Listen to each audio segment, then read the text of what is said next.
السلام عليكم. النهارده هنتكلم عن الريتينول باعتباره واحد من اشهر المكونات اللي موجوده في كتير من منتجات العنايه بالبشره.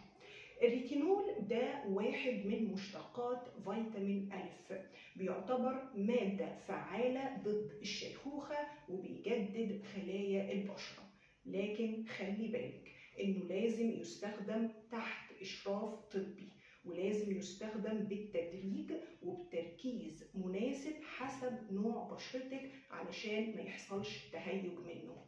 مشاكله بتحصل لو ما استخدمناهوش بالطريقة المظبوطة أو بدون إشراف طبي، وبتكون في صورة تهيج واحمرار، جفاف وتقشير في البشرة، ممكن يحصل حساسية من الشمس أو الضوء.